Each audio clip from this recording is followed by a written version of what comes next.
Hello बेटा इससे पहले हम लोगों ने इलेक्ट्रोकेमिस्ट्री के बारे में डिस्कस किया था। कुछ न्यूमेरिकल एक दिन मैंने लाइव क्लास लेकर के आप लोगों को बताया था, बट उसमें अभी बहुत सारे न्यूमेरिकल हैं जिसमें अब कम से कम 2 लाइव क्लास और रिक्वायर्ड है, जिससे जो है आप उसमें परफेक्ट हो सके न्यूमेरिकल के लिए। आपका यूनिट टेस्ट आने वाला है, इसलिए मैं बहुत जल्दी आज हम लोग डिस्कस करेंगे सरफेस केमिस्ट्री के बारे में।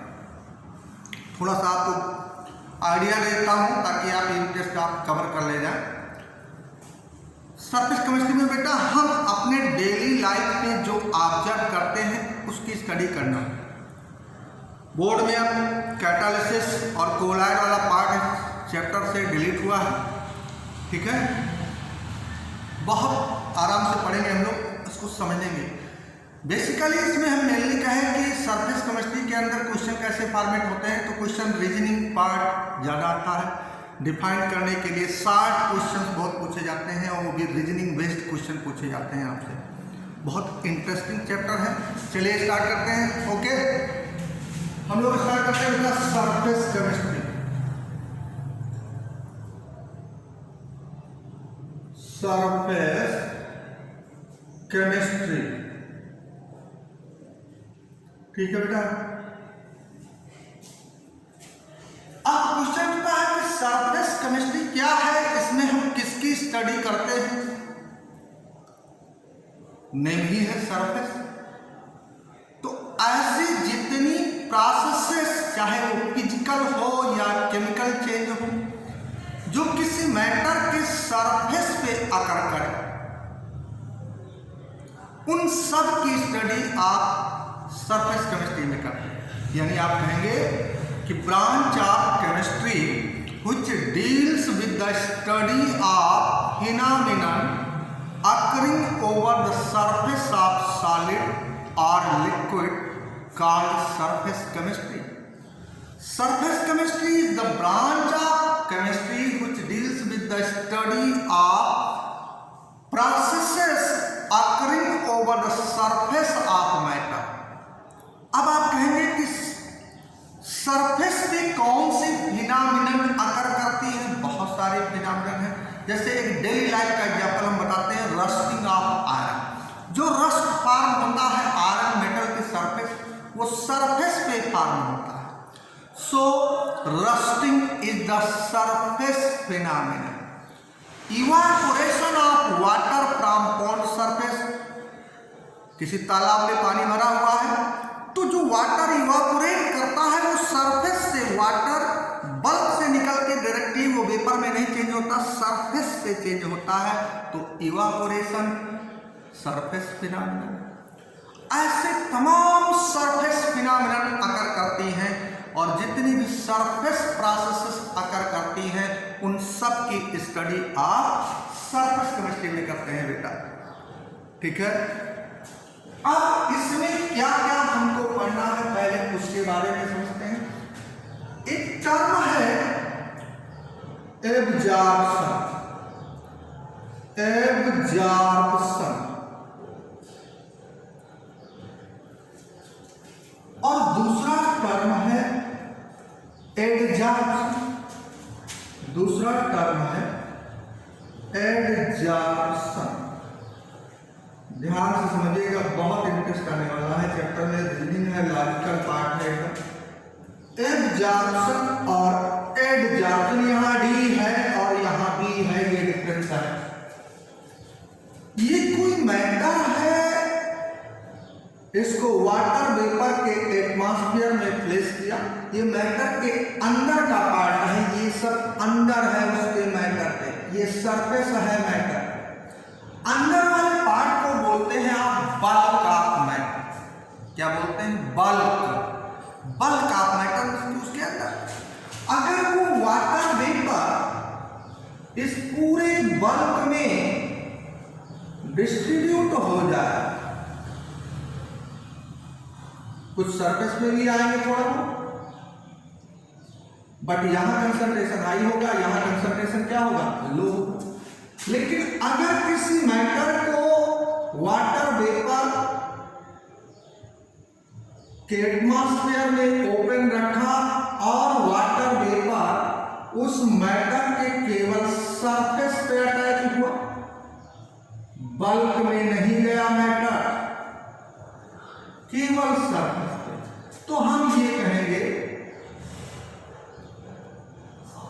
हम कहेंगे पार्टिकल, कोई भी पार्टिकल हो एट सरफेस, और यहां पार्टिकल ये जो है particle at bulk of matter.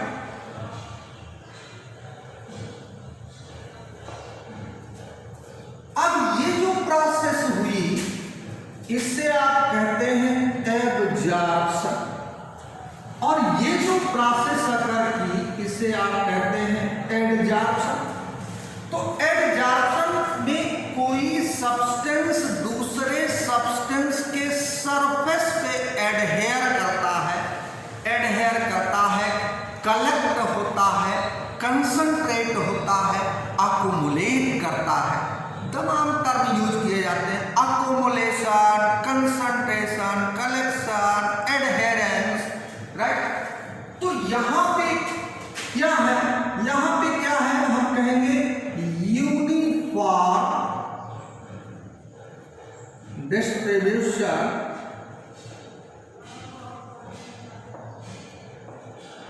of one substance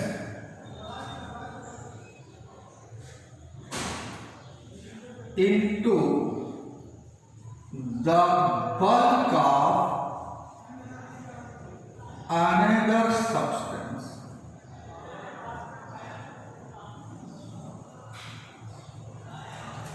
तो इसे एडजॉर्प्शन कहते हैं। और यहां पे क्या हुआ, यहां हम कहेंगे accumulation of one substance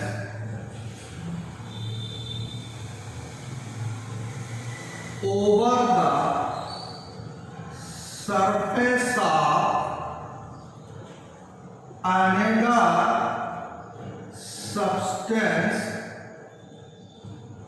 rather than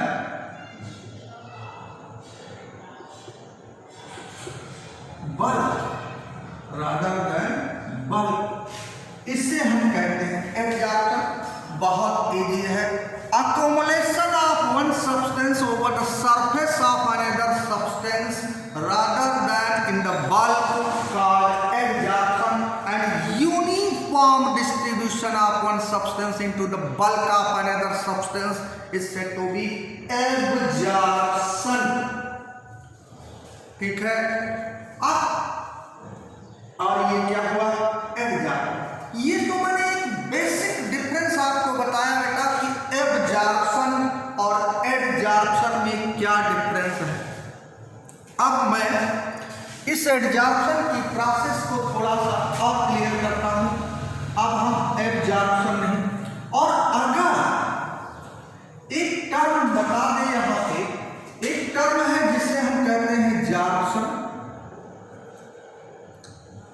सो जॉर्प्शन क्या है, एडजॉर्प्शन कैसे फिनोमेनन है, this one is the surface phenomenon, surface process है, सरफेस फिनोमेनन। और जो एब्जॉर्प्शन थी वो बल्क फिनोमेनन है। ये भी एक डिफरेंस है, राइट। जॉर्प्शन क्या है, तो हम कहेंगे when both absorption and adsorption occurs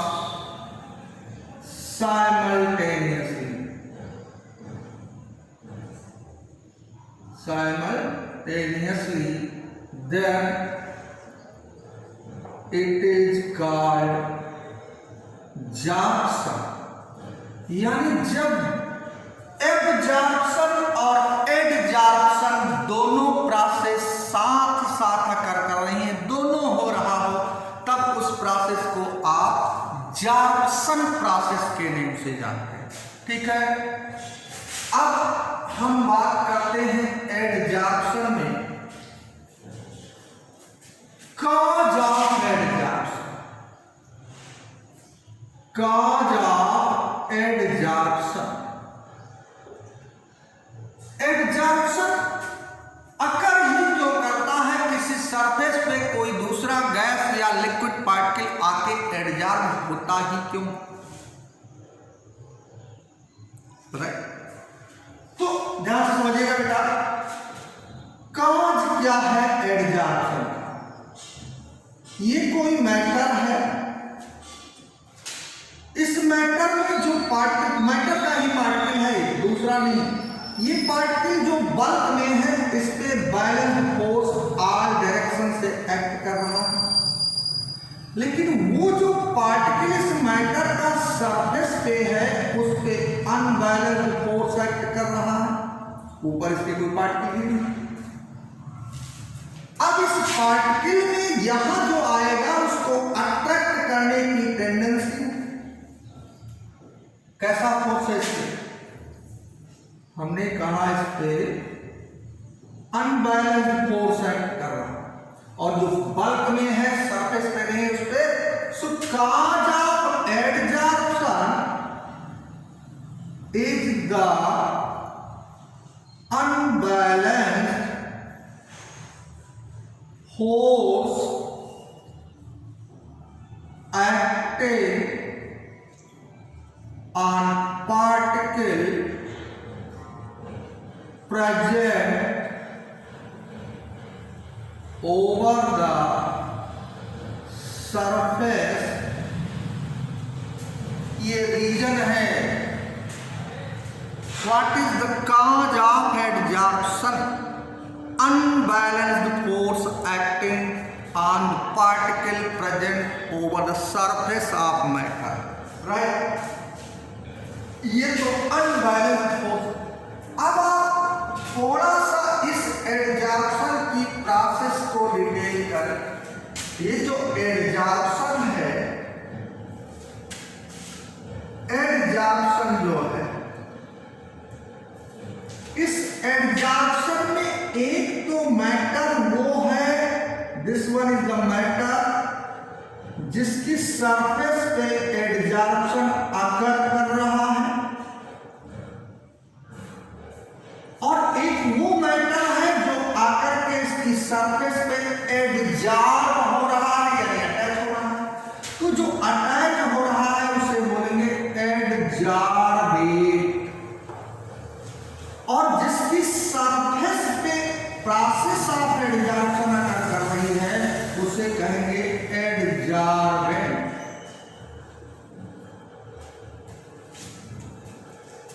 दो मैटर, एडजॉर्प्शन में substance over the surface of which adsorption occurs called adsorbent, and the substance which gets adsorbed over the surface of another substance called adsorbate। adsorbate and adsorbent हुआ। अब बहुत सारे adsorbent हैं। मैंने कहा अगर एडजॉर्बेंट है तो इसकी सरफेस पे आप कहेंगे substance over surface of which,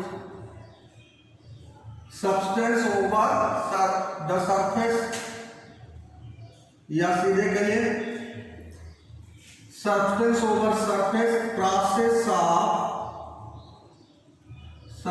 of which process of adsorption occurs। बहुत सारे एग्जाम्पल हम आपको बताते हैं, ये भी याद रखना है। जैसे हम कहें एल्यूमिना जेल, हम कहें सिलिका जेल, हम कहें चारकोल, हम कहें एनिमल चारकोल, ये सब याद रखने हैं बेटा। ये एडजॉर्बेंट है जो किसी गैस या लिक्विड को एडजॉर्ब करने के लिए यूज किए जाते हैं। Alumina gel, silica gel, charcoal, animal charcoal. कैसे क्वेश्चन फाइंड करता है? ये कहता है यहाँ पे एनहाइड्रस एल्यूमिनियम क्लोराइड है, एनहाइड्रस एल्यूमिनियम क्लोराइड। यहां कहता है सिलिका जेल है, यहां कहता है एल्यूमिना जेल है। कहता इनको वाटर वेपर के एटमॉस्फेयर में ओपन रख दे हम, वाटर वेपर के एटमॉस्फेयर में ओपन रख, तो क्या ऑब्जर्व करेंगे आप? तो यहां हम एब्जॉर्प्शन क्या करेंगे? एब्जॉर्प्शन ऑब्जर्व करेंगे।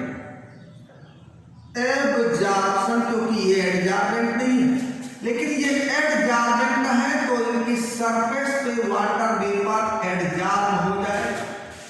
तो इन दोनों के केस में आप एडजॉर्प्शन देखेंगे। क्वेश्चन समझ में आ रहा है क्या बता रहा हूं? कहता if anhydrous calcium chloride placed in the atmosphere of water vapour then what are you observe? Process of absorption. Silica gel को रखो एडजॉर्प्शन, एल्यूमिना जेल को रखोगे एडजॉर्प्शन। इस तरीके से क्वेश्चन फॉर्मेट करके भी पूछा जा सकता है आपसे, ठीक है। अब ये तो कुछ एग्जाम्पल मैंने बताया और बताता हूं। इसके बाद आता है एक टर्म है जिसे हम कहते हैं activation of adsorbent. Activation of adsorbent, उसको एक्टिवेट करें मतलब क्या हुआ इसका? मतलब एडजॉर्बेंट की जो एडजॉर्बिंग टेंडेंसी है उसको इंक्रीज कर दें। तो process of increasing adsorbing tendency of adsorbent is called activation of adsorbent. Adsorbing tendency को इंक्रीज करने की जो प्रोसेस है उसे हम बोलते हैं एक्टिवेशन ऑफ एडजॉर्बेंट। एडजॉर्बेंट का एक्टिवेशन कर रहे हैं मतलब उसको मोर एक्टिव बना रहे हैं towards the process of adsorption, यानी उसमें एडजॉर्प्शन टेंडेंसी इंक्रीज कर रहे हैं। अब कहता है how can activation of adsorbent occur? ध्यान से सुनिए, कैसे उसका एक्टिवेशन करेंगे? By rubbing the surface of adsorbent. उसकी सरफेस को रब कर दे तो उसकी एडजॉर्बिंग टेंडेंसी क्या कर जाएगी? इंक्रीज कर जाएगी। दूसरा, अगर उसको स्मॉल पीसेस में कट कर दे by converting into finely divided state, there adsorbing tendency increase करेगी। क्योंकि जब कट करोगे स्मॉल पीस में तो उसकी सरफेस एरिया क्या कर जाएगी? इंक्रीज कर जाएगी। तो सरफेस की रब करके एक्टिवेशन कर सकते हैं, उसको स्मॉल पीसेस में कट करके ब्रेक करके आप उसका एक्टिवेशन कर सकते हैं, ठीक है। ये सब प्रोसेस हम यूज करते हैं एक्टिवेशन ऑफ एडजॉर्बेंट में। अभी हम लोग एडजॉर्बेंट के टाइप्स की बात नहीं कर रहे, अभी एडजॉर्प्शन की ही बात कर रहे हैं, ठीक है। और अगर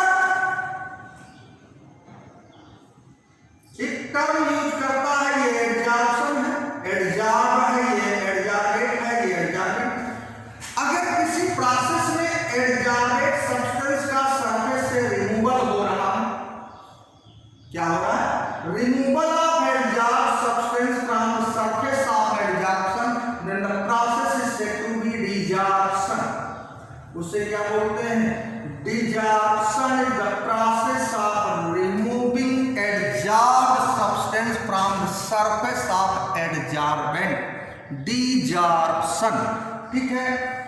ये तो हुआ एडजॉर्प्शन क्या है, उसका काज क्या है, एडजॉर्बेट क्या है, एडजॉर्बेंट क्या है, जॉर्प्शन क्या है और डिजॉर्प्शन क्या है, एक्टिवेशन ऑफ एडजॉर्बेंट कैसे करते हैं, काज ऑफ एडजॉर्प्शन क्या होता है, ये सब छोटे छोटे छोटे पॉइंट आपको याद रखने हैं जिस पे क्वेश्चन पूछा जाएगा। अब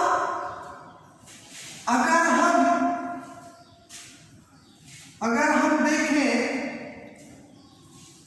बाद में देखते हैं, पहला क्वेश्चन है कि why adsorption is always exothermic.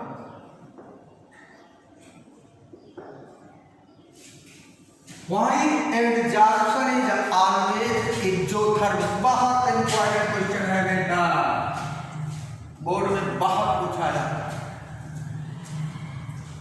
अब इसका अगर मैथमेटिकल इंटरप्रिटेशन देखें on the basis of thermodynamics इसे हम एक्सप्लेन करना चाहें तो हम एक रिलेशन जानते हैं, delta G is equal to delta H minus T delta S. Delta S जो है ये एंट्रोपी चेंज है, ये एंथैल्पी चेंज है, ये गिव्स फ्री एनर्जी। और हम जानते हैं स्पॉन्टेनियस प्रोसेस होने के लिए डेल्टा जी का साइन नेगेटिव होना कंपलसरी है। For spontaneous process delta G should be negative. ठीक है। अब इन एडजॉर्प्शन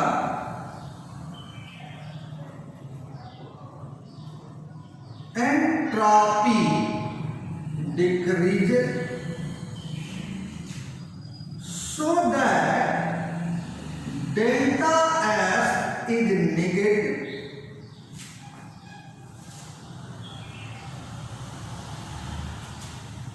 डेल्टा एस भाई एंट्रोपी चेंज क्या होता है? Delta S is equal to entropy of final state minus entropy of initial. Decrease कर रही है तो फाइनल स्टेट में कम है, इनिशियल स्टेट में अधिक है, तो इसका डिफरेंस जो आएगा नेगेटिव आएगा। एंट्रोपी डिक्रीज कर रही है, डेल्टा एस नेगेटिव। अब जब इसकी नेगेटिव वैल्यू रखोगे तो जहां पहले से नेगेटिव है, नेगेटिव नेगेटिव क्या हो जाएगा? So that T delta S becomes positive. Hence, to make spontaneous adsorption, delta H should be large negative. अब ये value to make spontaneous adsorption that is negative delta G delta H should be large negative. अब ये अगर positive हो गया तो ये negative कब आएगा? ये नेगेटिव कब आएगा? जब इसकी वैल्यू क्या हो? लार्ज नेगेटिव हो, क्योंकि ये वैल्यू नेगेटिव में रखेंगे तो ये वैल्यू क्या हो जाए? ये तो इसका ऐसे समझ लो, इसकी वैल्यू नेगेटिव में रखा, ये वैल्यू पॉजिटिव हो गई। अब इसे नेगेटिव करने के लिए इसकी वैल्यू लार्ज नेगेटिव होनी चाहिए, और large negative value of delta H means delta H negative means process is exothermic. But तो आप कहेंगे एक दूसरा रीजन भी लिखता है। दूसरा रीजन कहता है इन एडजॉर्प्शन, या कहता सीधे कह लीजिए adsorption is exothermic. This is due to